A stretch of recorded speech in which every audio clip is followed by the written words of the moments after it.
often in big-time tournament golf, you find yourself not quite at 100%.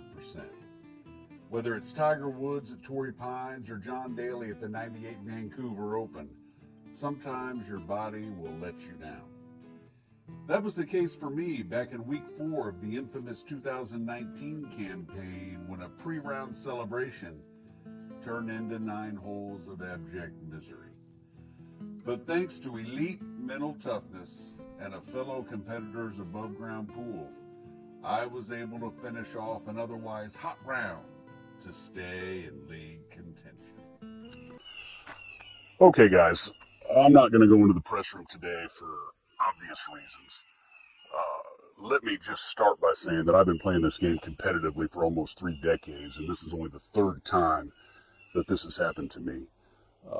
But as players, I think it's incumbent on us to recognize this is part of the game. And when it happens, you just deal with it. Questions?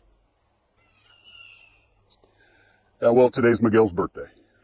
So his wife Marguerite prepared a Mexican feast out by the driving range. And I had 3 helpings of chili con carne before my warm-up, and then I grabbed 6 more beef taco rolls on the way to the short game area, which I basically inhaled.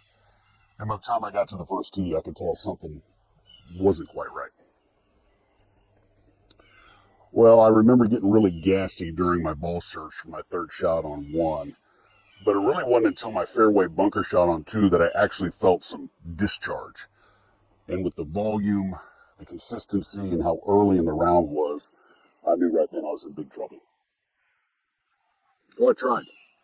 But you guys know that porta potty next to 4 green has been tipped over on its side since early June, so it just wasn't a viable option.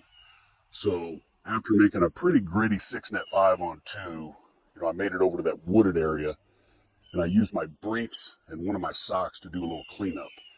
And then made it back to the 3rd tee just in time to stuff one to 4 feet, setting up a nice little 2-putt par. That was probably my best swing of the day. Yeah, I think that was actually the turning point, especially because of the heat.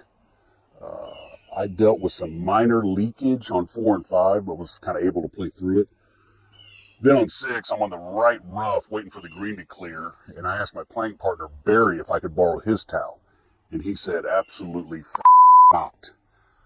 So I used my other sock and the head cover for my hybrid to get the worst of it, but it was short-lived because nothing could have prepared me for what was going to happen on number 7. Yeah, I was getting ready to hit my 4th from left of the green, and an alarm bell started going off internally that honestly I'd never heard before. The closest thing to me at that point was Stan Perry's above ground pool, so I managed to get over there and kind of position myself behind the decorative lattice work of the pool deck and just absolutely unloaded. My pants and my left sandal took the brunt of it, so I just kind of draped them both on Stan's pool pop and left them there. Then I kind of fashioned this towel into a makeshift loincloth and went ahead and just played on in. Yeah, I made 2 really solid pars on 8 and 9 to kind of salvage my round. And to be totally honest, I couldn't be happier with the way I battled out there. Anything else? Okay, thanks guys.